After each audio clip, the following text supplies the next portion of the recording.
Light Sweet Crude daily forecast, August 28, FXEmpire.com. Light Sweet Crude market had a negative session on Friday, albeit an interesting one, as we did swing from gains to losses and back and forth, and really formed essentially what was a neutral bar with a little bit of a negative bias. I mean, at the end of the day, we did finish above 95, so that of course is a good thing for the bulls. But the Bears will also take a little bit of comfort in knowing that 98 couldn't be overcome again as well. With the tropical storm and very soon to be hurricane heading towards the Gulf of Mexico, there is a lot of concern about the refineries being shut down and production going down as well.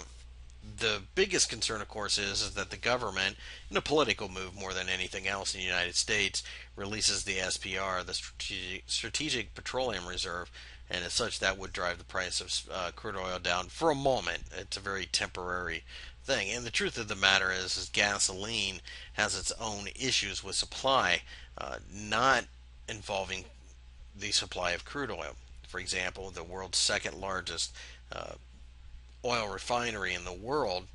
Uh, it is in Venezuela and is currently on fire, or at least part of it is. So, having said that, it's shut down. And then with the gas refineries, several of the petroleum refineries in the Gulf of Mexico currently in the path of this storm, one has to wonder what kind of supply disruption this is going to cause in the gasoline markets.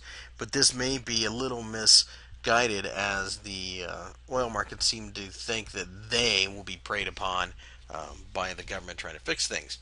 Also, you have to look, and like I mentioned before, 95 offered support, 98 offered resistance. We see resistance, of course, at 100 too. But there are a lot of noisy areas, and there's one other thing to consider.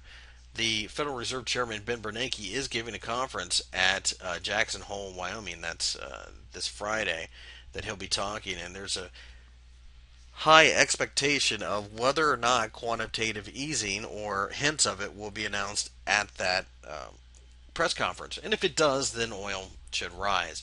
But if it doesn't, oil may come undone, because a lot of this is the QE3 anticipation trade as well. Simply put, this may be a very difficult market to trade over the next couple of sessions, and we think that perhaps the true sentiment of the market will be shown Friday afternoon. But until that happens, we're going to be very careful. We would remain slightly bullish, but we definitely can see there's potential for a little bit of a fall.